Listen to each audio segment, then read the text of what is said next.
കാസർഗോഡ് നഗരത്തിലെ ഗതാഗത കുരുക്ക് പരിഹരിക്കാൻ നടപടിയുമായി അധികൃതർ. പരിഷ്കരണത്തിന്റെ ഭാഗമായി പോലീസ് പുതിയ സംവിധാനം ഏർപ്പെടുത്തി തുടങ്ങി. ട്രാഫിക് പരിഷ്കരണത്തിന്റെ ഭാഗമായി പുതിയ ബസ് സ്റ്റാൻഡിലേക്ക് ബസ്സുകൾ കയറുന്നതിനും ഇറങ്ങുന്നതിനുമാണ് മാറ്റം വരുത്തിയത്. എല്ലാ ഭാഗത്തു നിന്നും വരുന്ന ബസ്സുകളും പഴയ ഇന്ത്യൻ കോഫി ഹൗസ് വഴി ബസ് സ്റ്റാൻഡിനകത്ത് പ്രവേശിക്കണം. ആളുകളെ കയറ്റിയതിനു ശേഷം പ്രധാന കവാടം വഴി പുറത്തിറങ്ങണം. ബസ് കയറുന്ന സ്ഥലത്തും പുറത്തിറങ്ങുന്ന പ്രധാന കവാടത്തിലും കുറച്ചു ദിവസം നിർദ്ദേശം നൽകാൻ പോലീസ് ഉണ്ടാവും. നേരത്തെ മംഗളൂരുവിൽ നിന്നും പഴയ ബസ് സ്റ്റാൻഡിൽ നിന്നും വരുന്ന ബസ്സുകൾ പ്രധാന കവാടം വഴിയാണ് സ്റ്റാൻഡിനകത്ത് പ്രവേശിച്ചിരുന്നത്. ഇത് വലിയ ഗതാഗത കുരുക്കിന് വഴിവെച്ചിരുന്നു. ചെർക്കള ഭാഗത്തു നിന്ന് വരുന്ന ബസ്സുകൾ ഇനി റോഡരികിൽ ആളുകളെ ഇറക്കുന്ന രീതി നടക്കില്ല. ബസ് സ്റ്റാൻഡിനകത്ത് കയറി ആളുകളെ ഇറക്കണം. നിരവധി അപകടങ്ങൾ സംഭവിച്ചതിനെ തുടർന്നാണ് പുതിയ പരിഷ്കാരം.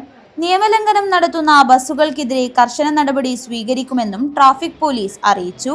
News bureau, Kasaragod.